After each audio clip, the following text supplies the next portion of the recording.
Hello मित्रों, केम छो? सरस्वती माध्यमिक कन्या विद्या मंदिर नवा थोराळाना ऑनलाइन शिक्षण में आप सर्वेનું स्वागत છે। ધોરણ 8 વિષય ગણિત પ્રકરણ નંબર 7 ઘન અને ઘનમૂળ। તો મિત્રો, આ પૂર્વેના વિડિયોની અંદર આપણે ઘનની અમુક પેટર્ન, કઈ રીતે કોઈ સંખ્યાનું ઘન મેળવી શકાય, કોઈ બે સંખ્યાના ઘનનો તફાવત છે એ કઈ રીતે મેળવી શકાય, એકી સંખ્યાના સરવાળા દ્વારા કોઈ સંખ્યાનું ઘન કઈ રીતે મળે છે, એવી વિવિધ પેટર્નની સમજૂતી આપણે પ્રાપ્ત કરી ગયા। આજના વિડિયોની અંદર આપણે સમજીશું ઘન અને તેના અવિભાજ્ય અવયવો। જેમ આપણે મિત્રો વર્ગ અને એના અવિભાજ્ય અવયવો, પૂર્ણ વર્ગ સંખ્યા હોય તો એના અવિભાજ્ય અવયવો મેળવી અને એમાંથી દરેક બે અવયવમાંથી એક અવયવ લઈ અને આપણે વર્ગમૂળ મેળવતા શીખ્યા હતા। એ જ રીતે ઘન અને એના અવિભાજ્ય અવયવો લખવાની પદ્ધતિ અને એના ઉપરથી આપણે ઘનમૂળની વાત કરીશું।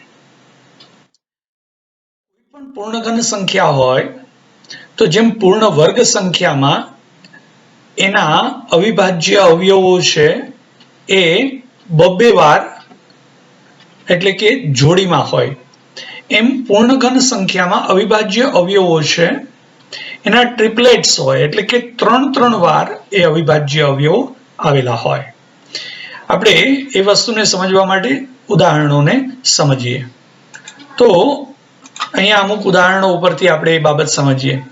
દાખલા તરીકે 4 છે તો એના અવિભાજ્ય અવયવ 2 ગુણ્યા 2 છે, પરંતુ 4 એ પૂર્ણ ઘન સંખ્યા નથી।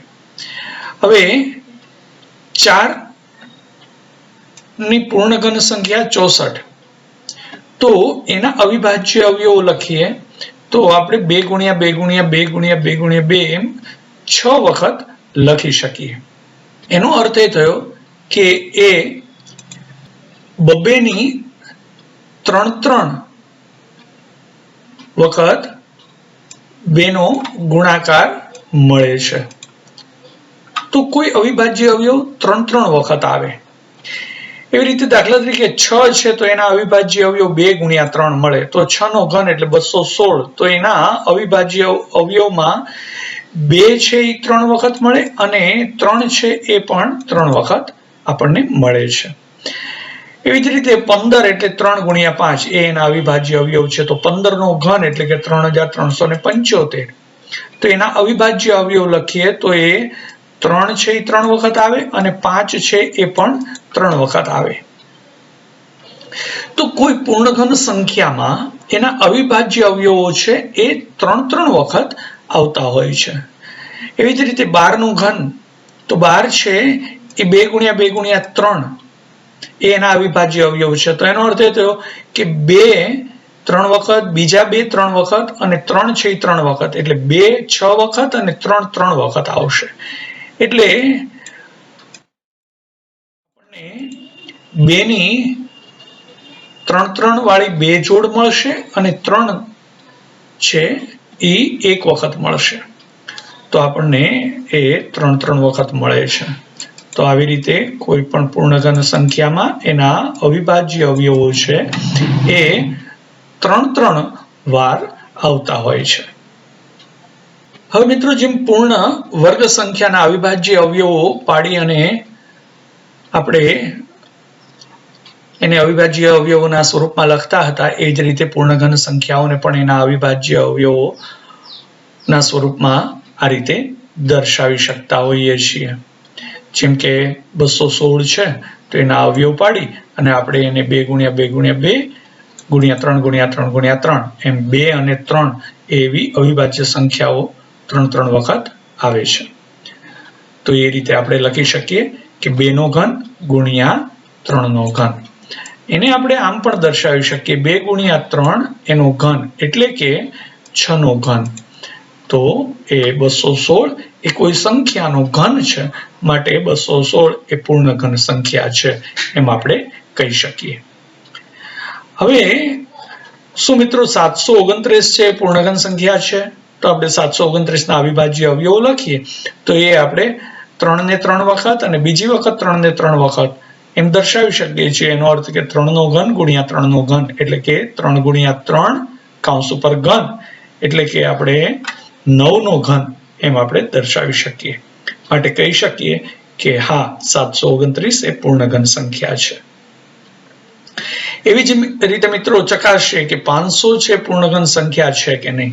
તો 500 ને આપણે એના અવિભાજ્ય અવયવ સ્વરૂપમાં દર્શાવીએ તો 5 ગુણ્યા 5 ગુણ્યા 5 ગુણ્યા 2 ગુણ્યા 2. અહીંયા 5 છે 3 વાર છે પરંતુ 2 છે 3 વાર નથી. માટે આ પૂર્ણ ઘન સંખ્યા નથી. કારણ કે કોઈ પણ સંખ્યા પૂર્ણ ઘન હોય તો એના અવિભાજ્ય અવયવ છે એ 3 વખત આવવા જોઈએ, જે આપણે અહીંયા જોઈ ગયા છીએ કે 3 વાર એ આવે. હવે મિત્રો આપણે જોઈએ ઉદાહરણ નંબર 1. શું 243 એ પૂર્ણઘન સંખ્યા છે? તો 243 ના આપણે અવિભાજ્ય અવયવ પાડીએ તો 3 ગુણ્યા 3 ગુણ્યા 3 એમ 5 વખત આવે છે. એટલે કે 3 છે એ એક વખત 3 વાર આવે છે પરંતુ બીજી વાર એ 2 જ વાર છે. માટે 243 એ પૂર્ણઘન સંખ્યા નથી એમ આપણે કહી શકીએ. હવે મિત્રો આવે છે પ્રયત્ન કરો. નીચે આપેલી સંખ્યામાંથી કઈ સંખ્યા પૂર્ણઘન છે એ આપણે નક્કી કરવાનું છે. તો મિત્રો અહીંયા પ્રયત્ન કરોમાં પહેલી સંખ્યાને આપણે જોઈએ તો 400 ને આપણે દર્શાવીએ તો આપણે દર્શાવી શકીએ છીએ 2 ગુણ્યા 2 ગુણ્યા 2 ગુણ્યા 2 ગુણ્યા 5 ગુણ્યા 5. એનો અર્થ એ થયો કે અહીંયા 2 છે એ 2 ની ટ્રિપલેટ્સ એટલે કે 3 વખત 2 આવે છે. પછી અવિભાજ્ય અવયવમાં 2 અને 5 એ 3 વખત નથી. જોવો છો તમે. માટે આપણે કહી શકીએ કે 400 છે એ પૂર્ણઘન સંખ્યા નથી. કારણ કે પૂર્ણઘન સંખ્યા હોય તો કોઈ પણ અવિભાજ્ય અવયવ છે એ 3 ની જોડમાં હોય. અહીંયા બગડો છે એ એક વખત 3 ની જોડમાં છે, પછીનો બીજો બગડો અને 5 એ 3 ની પેરમાં નથી. માટે આપણે કહી શકીએ કે 400 એ પૂર્ણઘન સંખ્યા નથી. હવે બીજી સંખ્યા જોઈએ 3375. તો 3375 એ સંખ્યા એ 3 ગુણ્યા 3 ગુણ્યા 3 ગુણ્યા 5 ગુણ્યા 5 ગુણ્યા 5 એમ 3 અને 5 એ 3 વખત આવે છે. એના અવિભાજ્ય અવયવો સ્વરૂપે લખીએ તો. માટે 3375 એ પૂર્ણઘન સંખ્યા છે એમ આપણે કહી શકીએ. એવી જ રીતે મિત્રો 8000. તો 8000 ને આપણે એના અવિભાજ્ય અવયવ સ્વરૂપે દર્શાવીએ તો આપણે આ રીતે દર્શાવી શકીએ. 2 છે એ 3 વખત 2 વાર આવે છે અને 5 છે એ એક વખત 3 ના સમૂહમાં આવે છે. માટે એનો અર્થ એ થયો કે 8000 છે એ પૂર્ણઘન સંખ્યા છે એમ આપણે કહી શકીએ. એવી જ રીતે 15625. તો 15625 ને આપણે એના અવિભાજ્ય અવયવો સ્વરૂપે દર્શાવીએ તો આ રીતે દર્શાવી શકીએ છીએ. 5 છે એ 3 ના 2 વખત સમૂહમાં આવે છે. માટે આપણે કહી શકીએ કે 15625 એ પૂર્ણઘન સંખ્યા છે. એવી જ રીતે 9000. તો 9000 ના આપણે અવિભાજ્ય અવયવો દર્શાવીએ તો એને આપણે 2 ગુણ્યા 2 ગુણ્યા 2 ગુણ્યા 5 ગુણ્યા 5 ગુણ્યા 5 ગુણ્યા 3 ગુણ્યા 3 એમ દર્શાવી શકીએ. તો અહીંયા જોશો મિત્રો કે 3 છે એ 3 વાર નથી આવતા. જ્યારે 5 અને 2 3 વાર આવે છે, પરંતુ 3 છે એ સંખ્યા 3 વાર નથી, માટે 9000 છે એ પૂર્ણ ઘન સંખ્યા નથી. એ જ રીતે 6859 જોઈએ. સમજાય છે ને મિત્રો? 6859. તો મિત્રો 6859 છે એ 19 ગુણ્યા 19 ગુણ્યા 19 એ 3 વખત આવે છે. એના અવિભાજ્ય અવયવો લખીએ તો આપણે કહી શકીએ કે એ પૂર્ણ ઘન સંખ્યા છે, કારણ કે 19 નો ઘન છે. એવી જ રીતે આપણે જોઈએ તો 2025. તો 2025 ને આપણે દર્શાવીએ તો 3 ગુણ્યા 3 ગુણ્યા 3 ગુણ્યા 3 ગુણ્યા 5 ગુણ્યા 5. તો અહીંયા 3 અને 5 એ એક વખત 3 છે એ 3 ના સમૂહમાં છે, પછી 3 અને 5 એ 3 ના સમૂહમાં નથી, માટે આપણે કહી શકીએ કે 2025 છે એ પૂર્ણ ઘન સંખ્યા નથી. ત્યાર પછી મિત્રો છેલ્લી સંખ્યા જોઈએ 10648. એ 2 ગુણ્યા 2 ગુણ્યા 2 ગુણ્યા 11 ગુણ્યા 11 ગુણ્યા 11 એમ આપણે દર્શાવી શકીએ છીએ. એનો અર્થ એ થયો કે 2 3 વખત છે ને 11 3 વખત છે, એટલે કે આ 2 ગુણ્યા 11 નું ઘન એટલે કે 22 નું ઘન થાય છે. માટે આપણે કહી શકીએ કે આપેલ સંખ્યા 10648 એ પૂર્ણ ઘન સંખ્યા છે.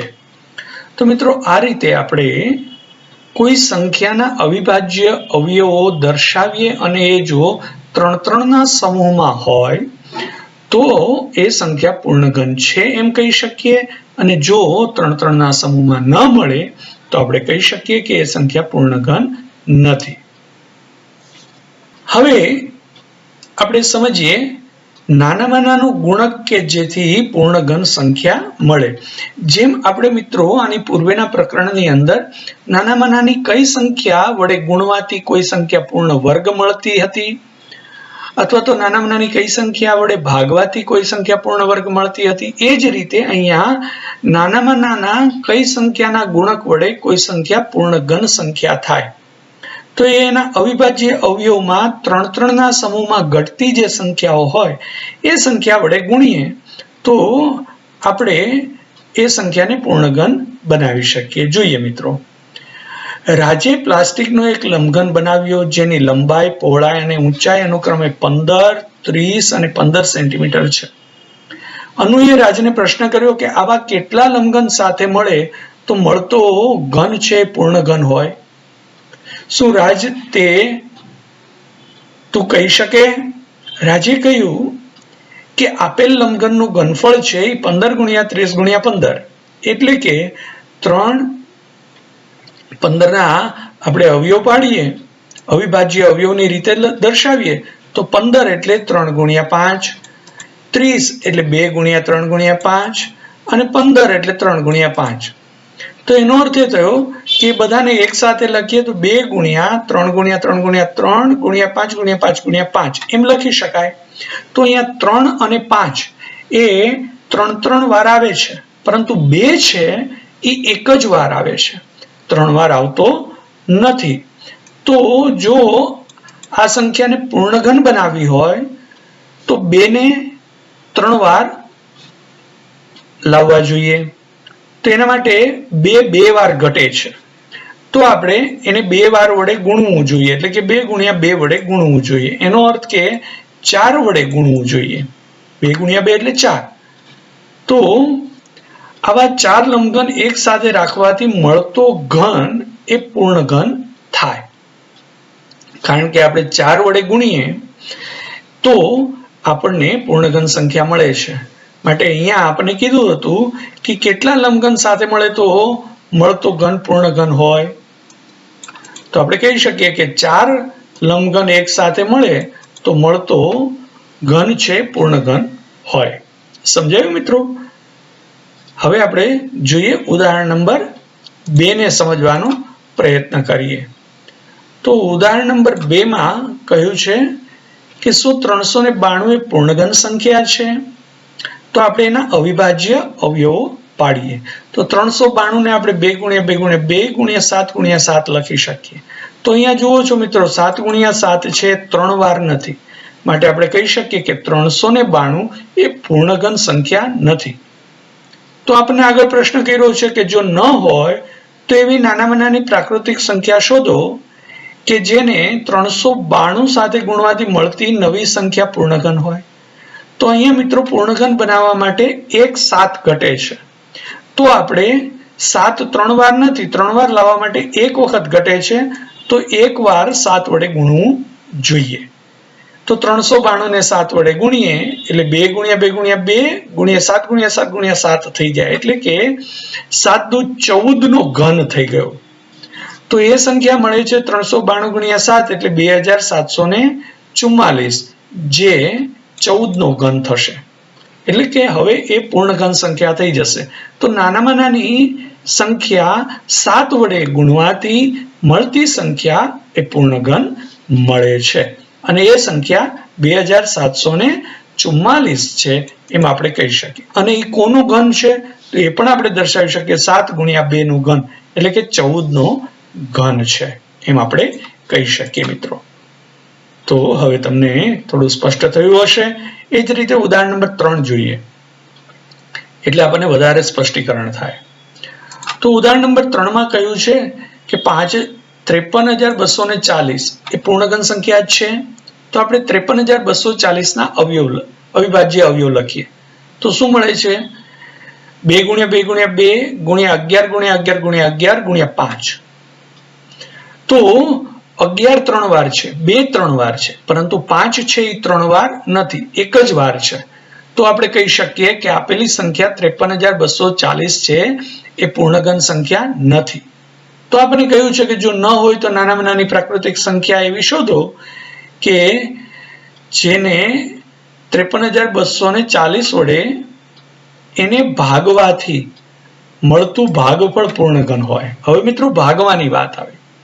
જો ગુણવાનું હોત તો 5 ને આપણે 3 વખત લખીએ, એના માટે 5 ગુણ્યા 5 2 વખત દર્શાવવું પડે એમ હતું. એનો અર્થ કે 5 ગુણ્યા 5 એટલે 25 વડે ગુણવું પડે. પણ હવે ભાગવાથી તો એનો અર્થ એ થયો કે 5 છે એ એક વખત છે, તો 5 વડે ભાગી નાખીએ તો મળતી સંખ્યા છે એ 2 ગુણ્યા 2 ગુણ્યા 2 ગુણ્યા 11 ગુણ્યા 11 ગુણ્યા 11 મળે. એટલે કે 11 ગુણ્યા 2 નો ઘન એટલે કે 22 નો ઘન મળે. તો આપણે 53,240 ને 5 વડે ભાગી શકીએ. એટલે કે જે સંખ્યા 3 વાર દર્શાવેલી નથી એ સંખ્યા વડે ભાગી નાખવાનું, અને ગુણવાનું હોય તો 3 વખત દર્શાવવા માટે જેટલી ઘટતી હોય એટલા વડે ગુણી નાખવાનું. તો અહીંયા ભાગવાનું છે તો 5 છે એ 3 વખત નથી, તો એ જેટલી વખત છે એટલા વડે ભાગી દઈએ. તો 5 છે એક વખત છે માટે 5 વડે ભાગી દઈએ. તો મળતી સંખ્યા છે એ 2 ગુણ્યા 2 ગુણ્યા 2 ગુણ્યા 11 ગુણ્યા 11 ગુણ્યા 11 મળે, એટલે કે 10,648 મળે. તો એ ભાગફળ છે અને એ પૂર્ણઘન સંખ્યા છે. અને એ કોનું ઘન છે મિત્રો? તો 2 ગુણ્યા 11 નો ઘન એટલે કે 22 નો ઘન થશે. સમજાયું? આ જ રીતે આપણે હવે જોઈએ ઉદાહરણ નંબર 4 ને સમજીએ કે શું મિત્રો 1188 એ પૂર્ણઘન સંખ્યા છે? તો 1188 ને આપણે અવિભાજ્ય અવયવની રીતે દર્શાવીએ તો અહીંયા જોઈ શકો છો 11 અને 2 ગુણ્યા 2 આ 3 વાર દર્શાવેલા નથી. એનો અર્થ એ થયો કે 1188 પૂર્ણઘન સંખ્યા નથી. તો હવે નાનામાં નાની પ્રાકૃતિક સંખ્યા કોના વડે ભાગવાથી મળતું ભાગફળ પૂર્ણઘન હોય? તો જેટલી સંખ્યા 3 વાર નથી એના વડે ભાગી દઈએ, એટલે કે 2 ગુણ્યા 2 અને ગુણ્યા 11. એટલે એનો અર્થ એ થયો કે 2 ગુણ્યા 2 ગુણ્યા 11 એટલે કે 44 વડે ભાગવું પડે. તો 1188 ને 44 વડે ભાગીએ તો આપણને મળે 3 ગુણ્યા 3 ગુણ્યા 3 એટલે કે 27 મળે. તો એ 27 એ ભાગફળ છે અને એ 3 નો ઘન મળે છે. તો આ રીતે કઈ સંખ્યા વડે ગુણતા, કઈ સંખ્યા વડે ભાગતા આપણને પૂર્ણ ઘન સંખ્યા મળે એ વસ્તુની સમજૂતી આપણે મેળવી ગયા. હવે જોઈએ મિત્રો ઉદાહરણ નંબર 5. ઉદાહરણ નંબર 5 માં શું કહ્યું છે? 68,600 એ પૂર્ણઘન સંખ્યા છે. તો 68,600 ના આપણે અવિભાજ્ય અવયવો દર્શાવીએ તો એ 3 છે, એ 3 વખત છે, 7 છે, એ 3 વખત છે, 5 છે એ માત્ર 2 વખત છે. એનો અર્થ એ થયો કે 5 3 વખત નથી, માટે આ સંખ્યા પૂર્ણઘન નથી. તો આપણને કીધું છે તો નાનામાં નાની કઈ સંખ્યા વડે ગુણવાથી મળતી સંખ્યા પૂર્ણઘન મળે? તો 5 એક વખત ઘટે છે તો 5 વડે ગુણી દઈએ. તો 68,600 ને 5 વડે ગુણીએ તો 3,43,000 મળે.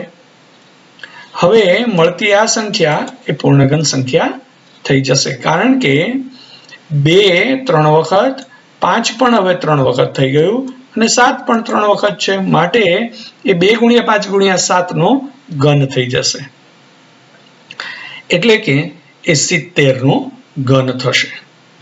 તો આ રીતે મિત્રો કોઈ સંખ્યા પૂર્ણઘન ન હોય તો એને કોઈ નાનામાં નાની સંખ્યા વડે ગુણવા અથવા ભાગવાથી એ કઈ રીતે પૂર્ણઘન મળી શકે એ આપણે જુદા જુદા ઉદાહરણોની મદદથી સમજી ગયા.